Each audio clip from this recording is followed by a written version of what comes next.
Silicon ಸಿಟಿಯಲ್ಲಿ ರೌಡಿಗಳ ಬಳಿ ಇದೆ ಲೈಸೆನ್ಸ್ ಗನ್. ಒಬ್ರಲ್ಲ ಇಬ್ರಲ್ಲ ಬರೋಬ್ಬರಿ 6 ಜನ ರೌಡಿಗಳು ರಕ್ತ ಹರಿಸಿ ಪ್ರಕರಣ ದಾಖಲಾಗಿ ಜೈಲಿಗೆ ಹೋಗಿ ಬಂದವರ ಹತ್ತಿರ ಲೈಸೆನ್ಸ್ ಇರುವ ಗನ್ ಇದೆ. ಒಬ್ರಲ್ಲ ಇಬ್ರಲ್ಲ ಬರೋಬ್ಬರಿ 6 ಮಂದಿ ಬಳಿ ಇದೆ ಗನ್. ರೌಡಿ ಶೀಟರ್ ಅಶೋಕ್ ಅಡಿಗ ಸೇರಿ 6 ಜನರ ಬಳಿ ಗನ್ ಇರೋದು ಪತ್ತೆಯಾಗಿದೆ. ಚುನಾವಣೆಯ ಹಿನ್ನೆಲೆ ಗನ್ ಹಿಂದಿರುಗಿಸುವಂತೆ ಪೊಲೀಸರ ಸೂಚನೆ ಕೊಟ್ಟಿದ್ದಾರಂತೆ.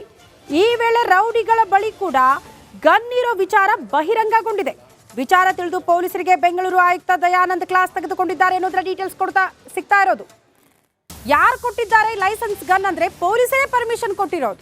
ಸದ್ಯ ಈ ವಿಚಾರ ತಿಳಿತಾ ಇದ್ದಂತೆ ಬೆಂಗಳೂರು ಪೊಲೀಸ್ ಆಯುಕ್ತ ದಯಾನಂದ್ ಅವರು ಕ್ಲಾಸ್ ತೆಗೆದುಕೊಂಡಿದ್ದಾರೆ ಅನ್ನೋದರ ಡೀಟೇಲ್ಸ್ ಸದ್ಯ ಸಿಗ್ತಾ ಇದೆ.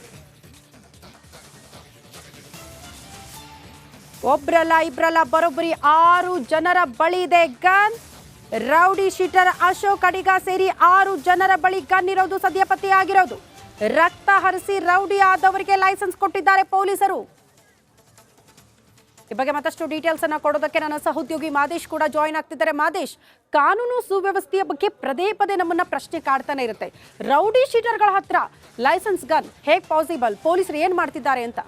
ಖಂಡಿತವಾಗ್ಲೂ ಶ್ರುತಿ, ಈಗಾಗಲೇ ಯಾರಿಗೆ ಲೈಸೆನ್ಸ್ಗಳನ್ನು ಕೊಡಬೇಕು, ಯಾರಿಗೆ ಈ ಒಂದು ಅವಶ್ಯಕತೆ ಇರುತ್ತೆ ಗನ್ಗಳ ಅವಶ್ಯಕತೆ ಅನ್ನೋದು ಅದಕ್ಕೆ ಆದಂಥ ಒಂದಷ್ಟು ರೂಲ್ಸ್ಗಳಿದೆ, ರೆಗ್ಯುಲೇಷನ್ಸ್ಗಳಿದೆ, ಒಂದಷ್ಟು ಕಾನೂನು ನಿಯಮಗಳಿದೆ. ಅದರ ಆಧಾರದ ಮೇಲೆ ಯಾರಿಗೆ ಅದನ್ನು ಕೊಡಬೇಕು ಲೈಸೆನ್ಸ್ ಅನ್ನೋದು ಒಂದಷ್ಟು ಈಗಾಗಲೇ ಇಲಾಖೆಯಲ್ಲಿ ಪ್ರೋಟೋಕಾಲ್ ಇದೆ. ಆದರೆ ಈಗಾಗಲೇ ಲೋಕಸಭೆ ಚುನಾವಣೆ ಇರೋದ್ರಿಂದ ಎಲ್ಲ ಕಡೆಯಲ್ಲೂ ಕೂಡ ಪೊಲೀಸರು ದಾಳಿ ನಡೆಸಿ ಪರಿಶೀಲನೆ ನಡೆಸ್ತಿದ್ದಾರೆ.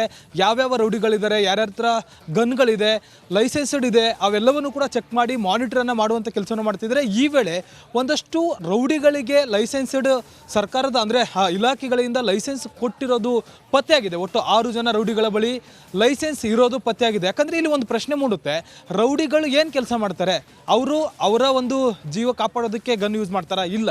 ಇನ್ನೊಬ್ಬರನ್ನ ಎದುರಿಸೋದಾಗಿರ್ಬೋದು, ಸುಪಾರಿ ಪಡೆಯೋದಾಗಿರ್ಬೋದು, ಇನ್ನೊಬ್ಬರಿಗೆ ಹಲ್ಲೆ ಮಾಡೋದು, ಈ ರೀತಿಯಾದಂಥ ವಿಚಾರಗಳಿಗೆ, ಬೆದರಿಕೆ ಹಾಕುವಂಥ ವಿಚಾರಗಳಿಗೆ ಅವರು ರೌಡಿಗಳು ಈ ಒಂದು ಕೆಲಸದಲ್ಲಿ ಇರ್ತಾರೆ. ಹಾಗಾಗಿನೇ ಅವ್ರನ್ನ ರೌಡಿ ಅಂತ ಅನ್ನೋದು, ಅವ್ರನ್ನ ಅರೆಸ್ಟ್ ಮಾಡುವಂಥ ಕೆಲಸವನ್ನು ಮಾಡಬೇಕು, ಜೊತೆಗೆ ಅವ್ರನ್ನ ಹದ್ಬಸ್ಟ್ನಲ್ಲಿ ಇಟ್ಕೊಳ್ಳುವಂಥ ಕೆಲಸವನ್ನು ಪೊಲೀಸ್ ಅಧಿಕಾರಿಗಳು ಮಾಡಬೇಕು. ಆದರೆ ಕೆಲ ಅಧಿಕಾರಿಗಳು ಅವರಿಗೆ ಲೈಸೆನ್ಸ್ ಸಿಗೋ ರೀತಿ ಮಾಡಿರೋದು ಇಲ್ಲಿ ಕಮಿಷನರ್ ಕೆಂಗಣಿಗೆ ಗುರಿಯಾಗಿರುವಂಥದ್ದು. ಈ ಒಂದು ಪರಿಶೀಲನೆ ಮಾಡುವಂಥ ಸಂದರ್ಭದಲ್ಲಿ ಈಗಾಗಲೇ ಲೋಕಸಭಾ ಚುನಾವಣೆ ಇರೋದ್ರಿಂದ ಎಲ್ಲ ಕಡೆಯೂ ಕೂಡ ಯಾರ ಹತ್ರ ಲೈಸೆನ್ಸ್ ಇದೆ ಎಲ್ಲವನ್ನು ಕೂಡ ವಾಪಸ್ ಇಸ್ಕೋಬೇಕು ಚುನಾವಣೆ ಮುಗಿಯೋದವರೆಗೂ ಕೂಡ ಅಂತೇಳಿ ಈಗಾಗಲೇ ಆದೇಶವನ್ನು ನೀಡಲಾಗಿತ್ತು. ಅದರ ಆಧಾರದ ಮೇಲೆ ಎಲ್ಲ ಕಡೆಯೂ ಕೂಡ ಪರಿಶೀಲನೆ ಮಾಡ್ತಿದ್ದಾರೆ.